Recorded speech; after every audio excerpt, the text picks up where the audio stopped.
আল্লাহর নবী বলেছেন, যার নামাজ পাপ কাজ হতে ফিরাতে পারলো না তার নামাজ নামাজি নয়।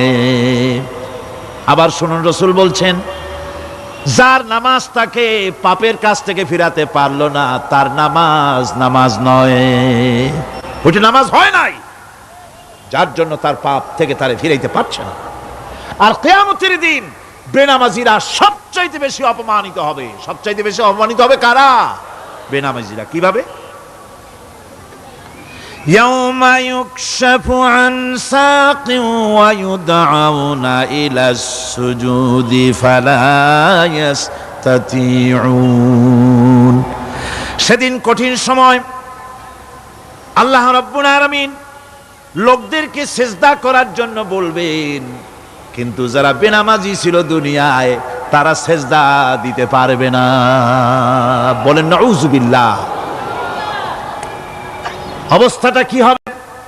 খাশিআতান আবসারুহুম তারহাকুহুম যিল্লাহ। তাদের দৃষ্টি নিচু হবে, লাঞ্ছনা এবং অপমান তাদের উপরে চেপে বসবে, সিজদা দিতে পারবে না। আল্লাহ আমাদেরকে ক্ষমা করুন। কিয়ামতের দিন হযরত আদম আলাইহিস সালাম থেকে শুরু করে পৃথিবীর সমস্ত মানুষের সামনে আল্লাহ রাব্বুল আলামিন সিজদা করার জন্য অর্ডার করবেন। যারা নাকি বেনামাজি ওরা আল্লাহর দরবারে সেদিন সিজদা দিতে পারবে না, লাঞ্ছিত অপমানিত হবে। জোরে কোন নাউযুবিল্লাহ।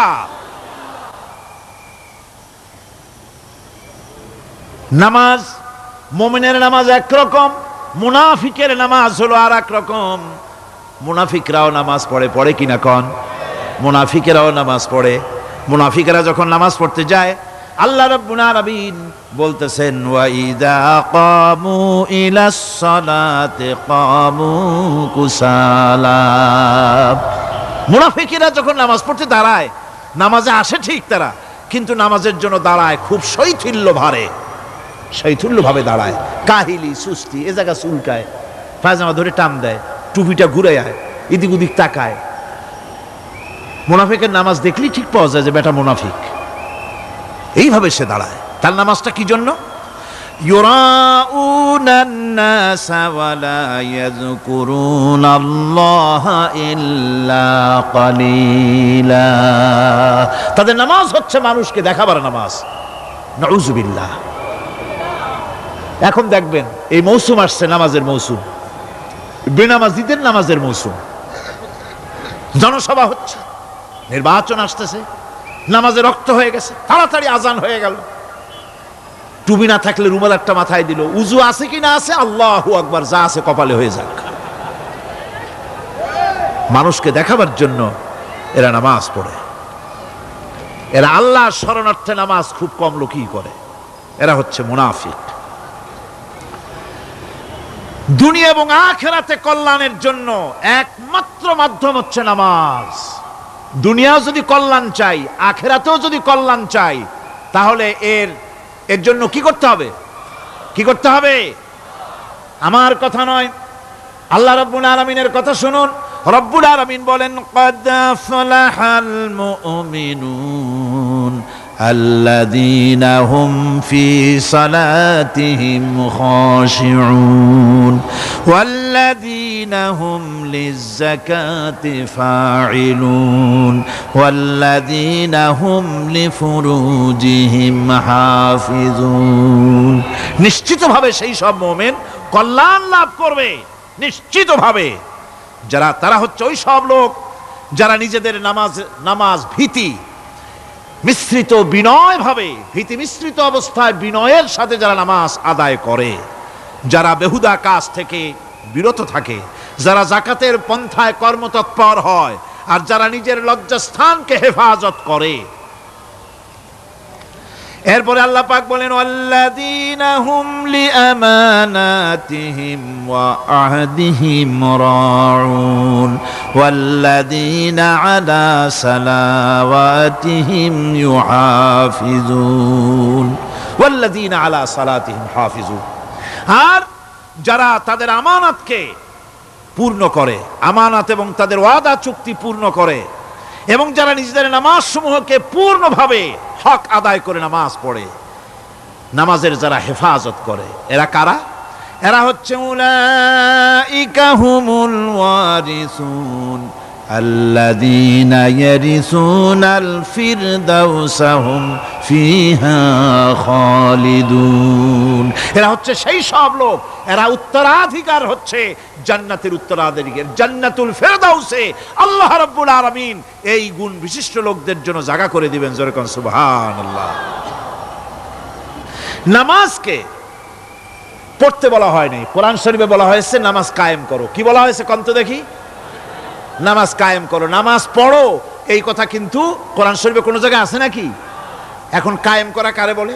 একটা গুরুত্বপূর্ণ আরেকটি বিষয়, নামাজ কায়েম করতে বলা হয়েছে। কায়েম কি? কায়েমটা হচ্ছে দৃষ্টান্ত স্বরূপ বলা যায় যে জিনিসটা সমাজে প্রতিষ্ঠিত আছে ওইটারে বলে কায়েম হওয়া, আর যেটা প্রতিষ্ঠিত নাই ওটা কায়েম নাই।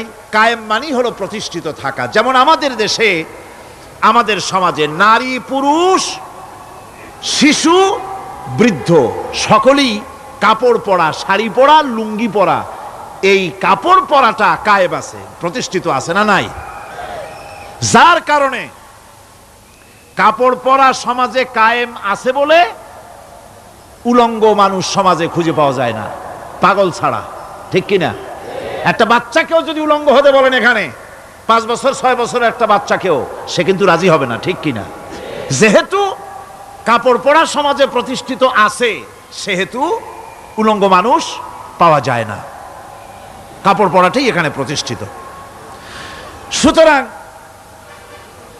এখন অবস্থাটা এই হয়েছে, কাপড় পরা প্রতিষ্ঠিত আছে বলে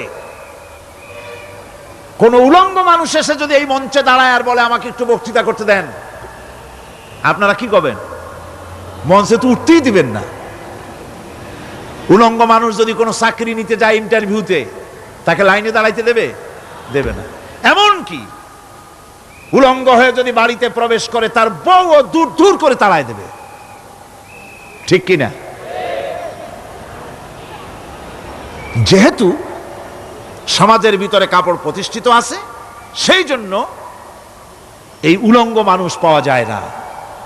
অনুরূপভাবে নামাজ যদি প্রতিষ্ঠিত হতো সমাজের ভিতরে, তাহলে বেনামাজি খুঁজে পাওয়া যেত না। চাকরি করতে গেলে সেখানে নামাজ মানদণ্ড হয়ে যেত, নামাজ পড়ে কিনা তা দেখে নেওয়া হতো। বেনামাজি লোক পাওয়াই যেত না যদি প্রতিষ্ঠিত থাকতো। প্রথম প্রশ্নই হতো তুমি নামাজ পড়ো কিনা।